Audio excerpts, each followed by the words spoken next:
aqui. Quem trouxe Bíblia? Abra aí no livro de Josué, por gentileza.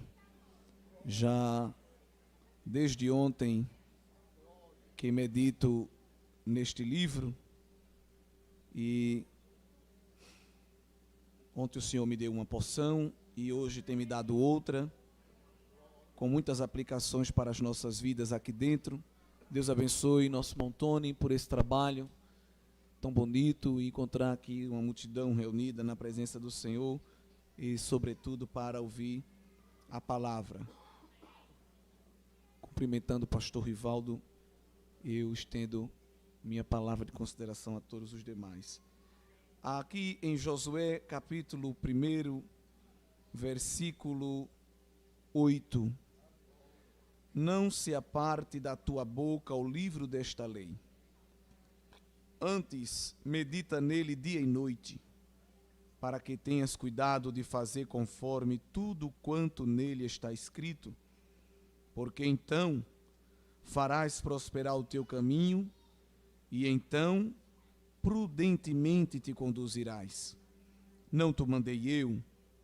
Esforça-te, tem bom ânimo, não pasmes nem te espantes, porque o Senhor teu Deus é contigo por onde quer que andares. Josué foi inserido por Deus num plano de salvação, num plano de resgate, muito tremendo. Promessas de Deus feitas a Abraão, a Isaque, a Jacó, que uma terra seria dada em herança ao seu povo. O povo tinha uma herança para tomar posse, uma herança para conquistar. Interessante que Deus deu a herança, mas quem conquistou ela foi o povo.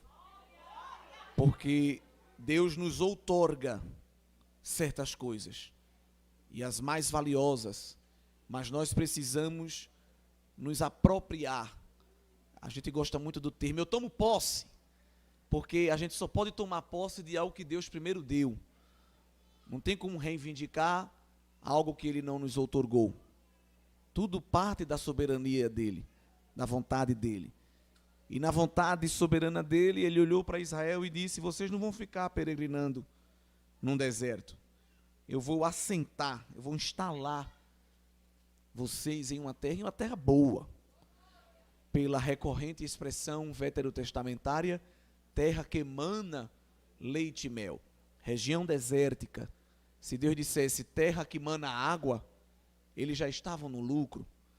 Mas Deus estava dizendo assim: eu não vou dar só o básico, eu vou dar a vocês mimos em abundância. Lá não é a água que jorra, lá jorra leite e mel, porque eu quero vos abençoar.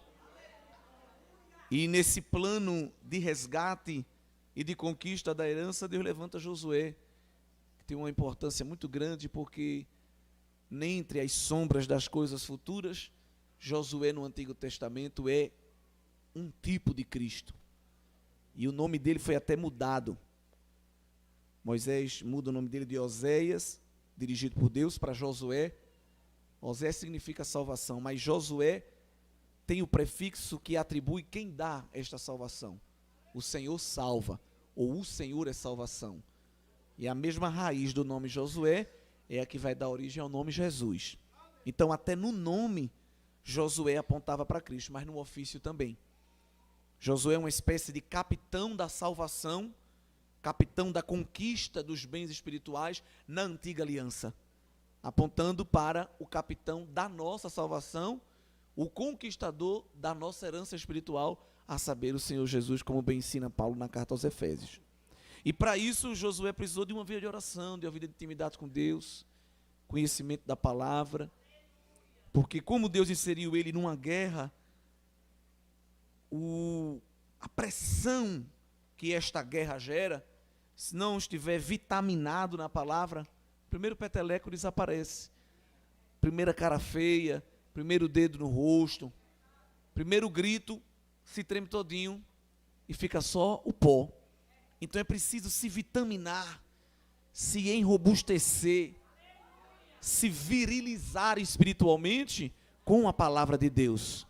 E Deus olha para Josué e diz: eu não quero que você tenha medo, não quero você espantado, não quero você tomando susto, arregalando o olho.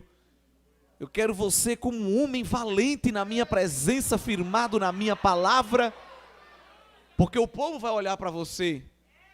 Você é uma referência espiritual. E se você ficar, e aí, a gente vai ou não vai? O povo vai parar. Porque se o líder anda, o povo senta. Se ele senta, o povo deita. Se ele deita, o povo dorme e ronca. Entra até em coma. O povo sempre está num nível menor do que o seu líder. Sempre é assim. Tem alguém aqui que está no mesmo nível espiritual de Jesus? Tem não? Claro que não, senão não estava nem aqui mais. Eu estava lá. Então é a maior prova de que o povo sempre está um degrau espiritualmente menor do que o seu líder. Eu desejo aqui, faça o upgrade e chegue lá. E Deus vai criar uma cadeia de comando. Ele fala com Josué, capítulo 1, verso 9. Josué fala com os príncipes do povo, capítulo 1, verso 10. E os príncipes do povo falam para a multidão, capítulo 1, verso 11. Havia um privilégio de Josué de receber o comando direto de Deus, mas esse privilégio envolvia responsabilidades. Todo privilégio no mundo espiritual requer responsabilidade. Não é só levantar a mão e cuspir fogo. Tem um preparo nos bastidores do lugar secreto, do altar da humilhação, da fenda da rocha. Não é só chegar e mostrar a lança, tem que saber o peso dela, tem que amolar ela, tem que saber como golpeia.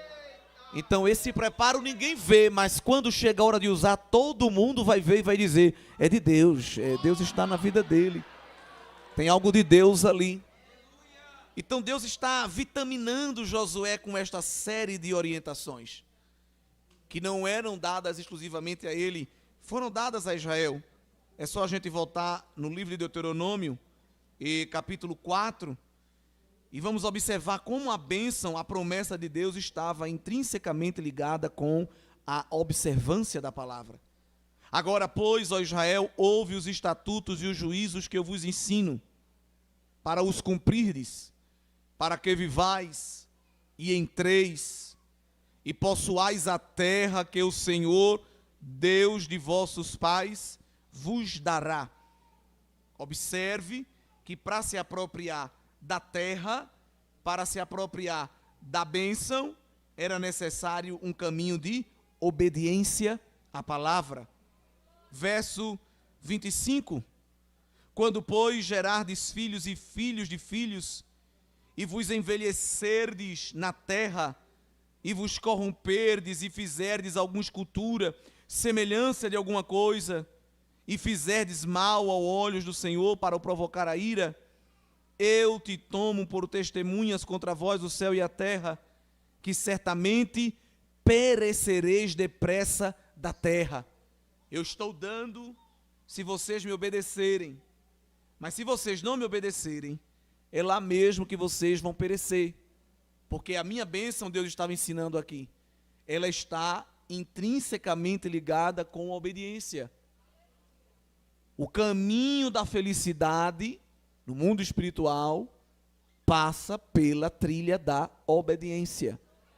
É impossível ser feliz, ser próspero, ter bem-estar diante do reino espiritual se não viver uma vida que observa, que cumpre, que ama a palavra de Deus. Deus não foi feito para ser lembrado só em cultos festivos. Deus, eu te amo, cadê minha bênção? Como aquele filho falso, dissimulado, que quando quer alguma coisa do pai, fica fazendo sinal de coração, como Chiquinha de Chaves. Pai Pazito, lindo, amado do mundo todo, eu te amo, aquela coisa toda. E o pai já sabia o que ela queria, algo em troca. Tem algumas Chiquinhas em nosso meio, que quando quer alguma coisa de Deus, aí se derrama todo, promete a Deus alma, espírito e corpo, obediência, serviço, voluntariedade. Eis-me aqui, estou disponível. Mas no outro dia, quando Deus diz, olha, vai ali expulsar aquele demônio, vai ali visitar aquele enfermo, vai ali levar uma palavra, Deus. Pessoas que estão interessadas apenas na bênção de Deus e não no Deus da bênção. É por isso que Deus estava implantando em Israel um relacionamento, para que quando eles recebessem a bênção, eles tivessem a plena certeza de que, por mais que ela seja boa, é infinitamente menor em qualidade do que o próprio abençoador. Porque é possível ter o abençoador sem ter nenhuma bênção e ainda assim estar satisfeito. Jó. E é possível ter todas as bênçãos e ficar insatisfeito porque não tem o abençoador. Exemplo, jovem rico. Então há muitas pessoas em nosso meio que estão abarrotadas da bênção, mas não são abençoados. Porque o verdadeiro abençoado desfruta de relacionamento com o abençoador. Deus não queria um povo abestalhado com a terra. Eita, olha a terra, olha a terra, eita, olha a terra. Deus queria um povo reconhecendo que do Senhor é a terra e a sua plenitude. Não era ficar, olha a terra, mas olha o Deus da terra, olha o Deus do céu, olha o Deus do universo que nos deu este pedaço para a gente viver. É diferente o foco. Onde está o teu foco? Onde está a tua prioridade? O que é que arregala os teus olhos? O que é que deixa você maravilhado? Um pacote de bênção ou a presença do abençoador? Ai Deus, eu vou lá pegar uma bênção, eu vou lá pegar uma bênção, eu quero a minha bênção, viu?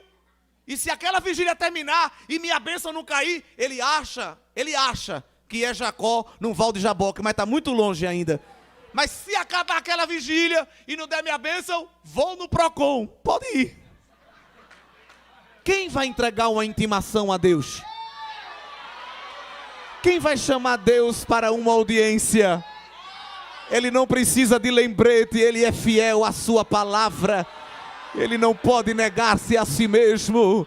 Uma vez que ele fala, ninguém invalida. Uma vez que ele assina, ninguém apaga. Uma vez que ele estende o braço, ninguém vai ele remover. Ele não precisa de recado, nem de lembrete. Ele sabe a hora de trabalhar na vida de cada um. Ele sabe até se ele deve trabalhar. Porque tem uns que ele vai deixar um tempinho de molho no banho-maria da paciência. Pode gritar, minha filha, grite bem muito. Daqui a pouco você vai ver que isso não dá em nada. Quando você vê que você não é tudo isso que você está pensando e olhar a sua insignificância comparada à minha glória, aí é quando eu vou começar a entrar em cena e você vai receber a bênção que não vai nem perceber, porque vai aprender a ser dependente. Esse tratamento da identidade de Israel é o que nós vamos ver em Deuteronômio. Quem já leu Deuteronômio sabe que é isso. É Deus mostrando a um povo que a bênção ia ser muito grande, mas que eles não deveriam se abestalhar com a bênção, ficar fofo com a bênção, mas reconhecer que eles só tinham aquilo por causa da misericórdia de um Deus que olhou do céu e disse, eu vou abençoar. E quando a gente tem nitidamente essa percepção, Deus pode pintar o dente da gente de ouro. E alguém dizer, eita, é de ouro, né? E você se comporta como se fosse tudo podre os dentes. Porque você sabe de onde veio. Você sabe como amassava palha para fazer tijolo, levando chicotada de algoz egípcio. E agora que Deus lhe deu um lote que tem no quintal um poço de leite e mel, quando alguém diz, eita, é leite e é mel. Meu filho, olha, só Jesus sabe como foi que eu consegui isso aqui. Eu bebi a água barrenta, mas ele foi misericordioso comigo. Não dá tempo de se abestalhar, se afofar, não dá. E como Josué ia ser o capitão desse negócio, irmão, então Deus foi tratando mesmo com ele. Deus foi botando ele num estreito maior, dizendo, eu quero você obediente à minha palavra. Você não tem o direito de mexer o pé nem para a direita nem para a esquerda. É para andar na retidão da minha palavra. E Deus vai ao longo de todo o livro, quem já leu o livro de Josué também sabe, mostrando a ele que a sua vitória estava amalgamada com a obediência. Se ele observasse a palavra, Deus ia fazer ele ser bem-sucedido ou próspero. Essa prosperidade aqui não é financeira. Essa prosperidade aqui significa ser bem-sucedido. A prosperidade bíblica é muito mais do que dinheiro. É um conjunto de ações que dão certo. Não porque fez um workshop de como ser um crente bem-sucedido. É porque passou no workshop de Salmo 1. Qual é o segredo da felicidade? Meditar na palavra de dia e de noite. Bolsa. Não precisa ligar nenhum 0800 para nenhum guru dizer a gente o segredo da felicidade. Nem é segredo mais. Já foi revelado, está tudo escrito. Prefere assistir 10 videoaulas de YouTube do que ler um capítulo da Bíblia e fica procurando alguém que está ensinando o caminho da felicidade. E Deus já pavimentou esse caminho e disse: vem, eu pego na tua mão, vem comigo. Vem comigo andando na minha palavra para tu ver como eu vou te abençoar. Glória a Deus. Era isso que Deus estava querendo ensinar a Israel. Mais especificamente a Josué. E mostrando a Josué que ele não estava só. Se ele obedecesse, ele vencia. Eu separei só alguns textos aqui, como exemplo. Capítulo 10, estamos no livro de Josué, versículo 40. Olha aí o cuidado de Deus em mostrar que a obediência culmina na vitória. Assim feriu Josué toda aquela terra, montanhas, campinas, vales, reis, não sobrou nada. Tudo o que tinha fôlego dos inimigos, Josué destruiu. Vitória completa. Como ordenara o Senhor, Deus de Israel. Obedeceu, vitória completa. Capítulo 11, versículo 23. Assim Josué tomou toda esta terra, conforme tudo que o Senhor tinha dito a Moisés. E Josué a deu em herança aos filhos de Israel, conforme as suas divisões, conforme as suas tribos. E a terra repousou da guerra. Terra repousando da guerra, vitória. Capítulo 14, versículo 15. Ele muda o nome de Hebrom, Kiriat Arba, porque Arba foi um grande homem entre os anaquins. Isso aqui depois que ele dá a Calebe, Hebrom em herança. E a terra repousou da guerra. Aonde Josué chegava, podia estar o ninho de cobra que fosse. Quando ele botava o pé, Deus dizia: eu falei a você lá no capítulo 1, que eu seria contigo por onde quer que tu... Ele botava o pé na terra, a terra que estava em guerra ficava em repouso.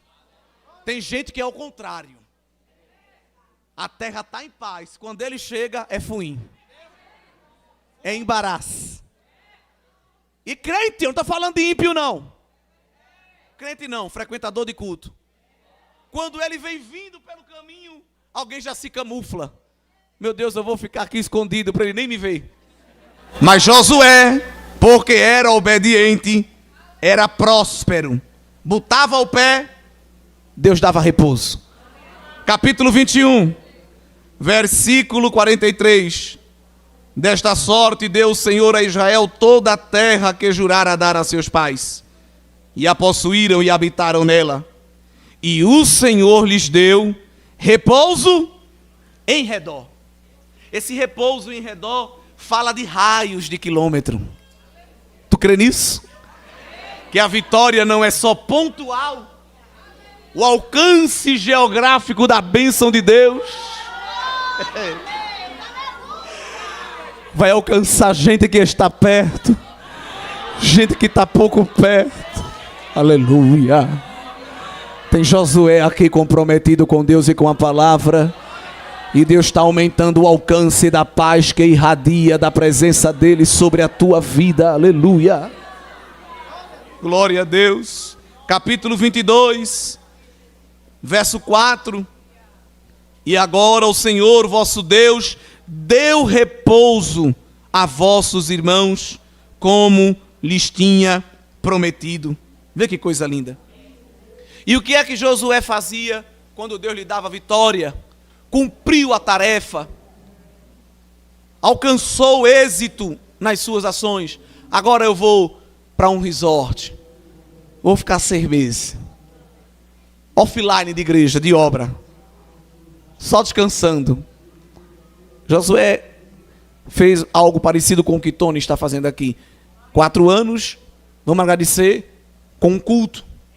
Capítulo 8, nós vamos ver, depois de grandes vitórias, depois vocês lêem em casa, a partir do verso 30, Josué edifica um altar no Monte Ebal. O versículo 31 diz que ele oferece sacrifício, escreve a lei em pedra, não tinha data show na época, e lê em voz alta diante de todo o povo, porque com certeza quando a vitória foi chegando, alguém foi dizendo, musculoso, viril, guerreiro, tu é um exemplo, Josué. Mas ele apontava quem era o segredo da vitória dele. Olha aqui para essa pedra, eu escrevi aqui o segredo da vitória, e ainda vou ler alto para vocês ouvirem. Não sou eu não, é o Senhor, e eu estou aqui para adorar a Ele, para glorificar a Ele. Glória ao nome do Senhor. Capítulo 24, outra grande prova de que Josué era adorador. Depois que cumpre todo o seu trabalho, a partir do versículo 25, ele está em Siquém, e ele faz um concerto com Deus. Ele pega novamente as palavras, escreve no livro da lei, toma uma grande pedra, levanta ela e deixa ela por testemunho. Quem passar aqui vai saber que Deus nos deu vitória. A pergunta nesta noite: quando Deus fizer o que Ele disse que vai fazer a você, você vai continuar atribuindo a Ele toda a glória e todo o louvor? Ou vai inflar o peito, botar um salto bem alto, subir num pedestal e ninguém mais vai te encontrar? Mas quem é Josué, edifica altar, sacrifica a Deus com adoração e mostra a todos o testemunho de quem lhe chamou para fazer uma grande obra. Josué era assim. Tinha um compromisso com Deus, por isso Deus tinha um compromisso com ele. E é interessante porque tem pessoas que Deus usa para tratar certos males. Josué, Deus chamou para tratar todo tipo de mal, porque a terra que Deus ia dar a Israel só tinha gente que não prestava. Era o ruim junto com o pior, e entrar ali daria muito trabalho. Capítulo 3, na minha opinião, o versículo 10, Josué diz: meus irmãos, vocês vão saber que Deus está no meio de nós, porque Ele vai lançar fora cananeu. Se lá só tivesse cananeu, já era ruim. Mas a reboque, quem convivia com eles? Heteus, Eveus, Ferezeus, Gigazeus, Amorreu, Jebuseu. Tudo que termina com eu, no Antigo Testamento, a gente sabe, é treva. Agora tudo junto. Os nossos inimigos, por vezes, eles são maiores e mais fortes do que nós. Não se engane. Os inimigos espirituais da igreja, eles são maiores e mais fortes do que nós, individualmente. Eles nunca são maiores e nem mais fortes do que quem? Deus. Ele é mais forte do que você. É para olhar e se atemorizar. É para olhar e dizer: Deus, ali eu não entro. Ali eu não vou não. Eu vou sair dali, Deus, no mínimo debaixo de uma chinelada. Aquilo não é território. O que é isso que você vai fazer comigo? Isso não dá certo, Pai.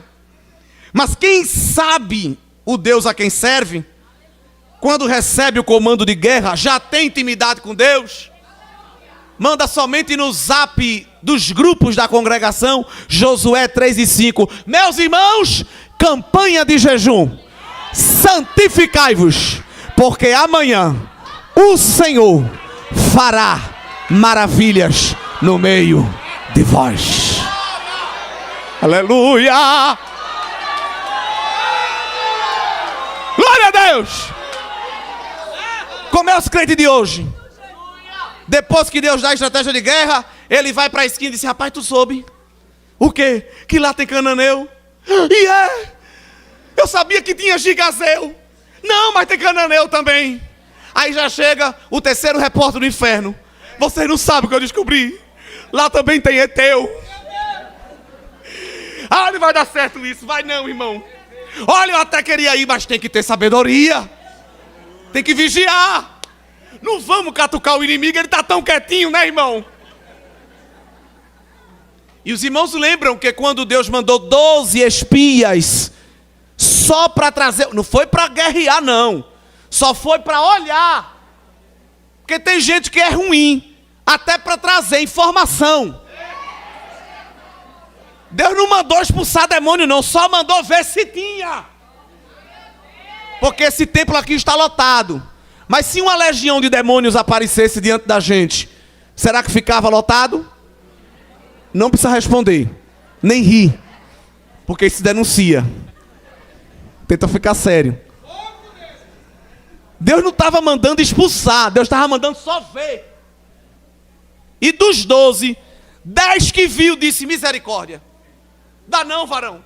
Tu visse o tamanho do homem? Oxe, dá dor da gente. Tá doido que eu não vou entrar nisso? Eles eram tão terríveis que quando chegaram na reunião com a congregação disse: meus irmãos, por tudo que é mais sagrado, não entre nesse negócio. Isso é bronca prezada. Mas quem foi que estava mandando eles ir? Quem foi? Quem foi? Deus. Isso é a prova de que Deus está falando, está mostrando, está dizendo, está fazendo. E tem gente dizendo: não, não. Mas 2 pegou uma tora de madeira para enrolar cacho de uva que era desse tamanho e disse: vamos voltar levando relatório de vitória, porque a terra é boa. Olha o tamanho da uva. Eita Deus. Alguém disse: olha o tamanho do gigante. Mas Josué e Caleb disse: olha o tamanho do melão. Olha o tamanho da melancia. A água é boa, a terra é boa, e o Senhor tem entregado ela nas nossas mãos.